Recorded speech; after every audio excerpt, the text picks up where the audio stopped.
안녕하십니까. 바른미래당 이종철 대변인입니다. 이인영 원내대표는 오신환 원내대표의 타협안을 받아 조국 청문회 해야 합니다. 조국 청문회와 관련 더불어민주당 이인영 원내대표는 바른미래당 오신환 원내대표가 제안한 안을 수용할 것을 재차 촉구합니다. 청와대도 응당 협조하길 바랍니다. 오신환 원내대표는 청문회 정인으로 조국 후보자의 부인과 동생을 채택하는 것으로 타협안을 제시했습니다. 그리고 정인 소환장을 5일 전에 보내야 하기에 현실적으로 5에서 6일 청문회를 개최할 것을 제안했습니다.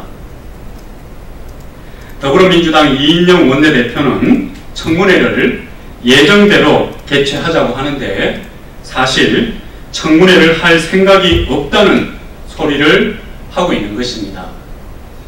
현 상황에서 어떤 타협안도 내놓지 않고 자기 고집만 피력하는 것은 결국 청문회를 할 의지가 없다는 의미로 받아들여질 뿐입니다.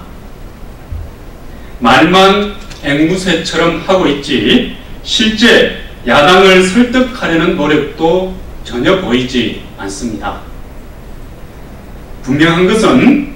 분명히 할 것은 청문회 무산의 책임은 전적으로 여당에 있다는 사실입니다.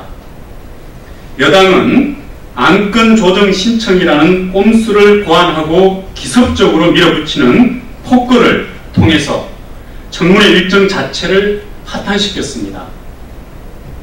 청문회 역사상 초유의 꼼수입니다.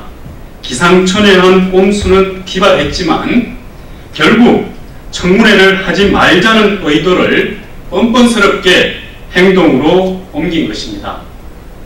청문회 무산의 진짜 책임은 바로 여당에게 있습니다. 상황을 이렇게 만들어 놓고 여당은 청문회 무산 책임을 야당에 돌리는 정치 공세에 올인하고 여기에 청와대까지 가세하고 있습니다.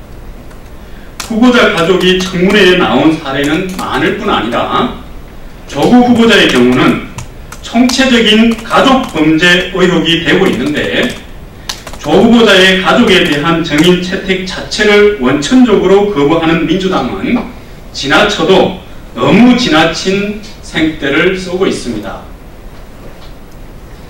민주당은 오히려 정인 채택의 이견을 빌미 삼아 파행을 초래함으로써 이 기회에 청문회 자체를 아예 무산시키는 전략으로 나아가고 있습니다.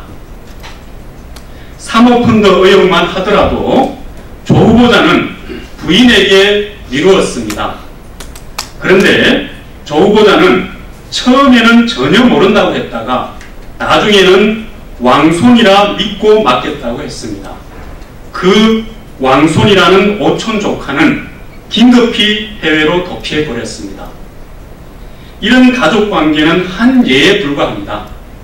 이런 상황을 완전히 무시하며 민주당은 조 후보자만 앉혀놓아야 한다고 고집하고 있으니 청문회를 처음부터 맹탕 청문회를 넘어 국민 우롱 청문회로 만들자고 하고 있는 것입니다.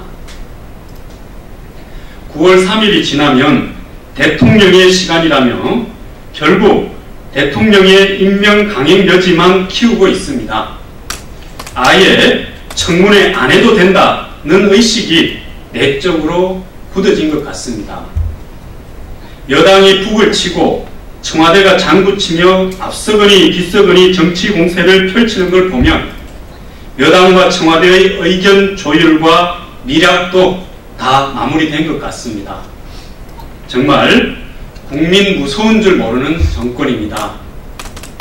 결국 청문회 무산 전략을 성공시키고 대통령의 시간이라며 문재인 대통령의 임명 강행 수준으로 결국 청문회 무산 전략을 성공시키고 대통령의 시간이라며 문재인 대통령의 임명 강행 수순으로 들어가는 것은 결코 용납할 수 없습니다.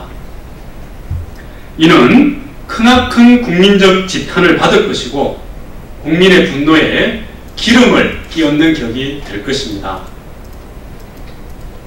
사실 조국 후보자는 이미 자격 상실이며 검찰 수사를 받으러 가는 것이 급선무입니다. 그럼에도 불구하고 청문회를 통해 국민 앞에 직접 소명할 기회라도 주고자 하는 것입니다. 더불어민주당과 청와대는 바른미래당 오신환 원내대표의 타협안을 수용해 청문회 절차를 순조로이 밟을 수 있도록 협조할 것을 다시 한번 촉구합니다. 예, 이상입니다. 고맙습니다.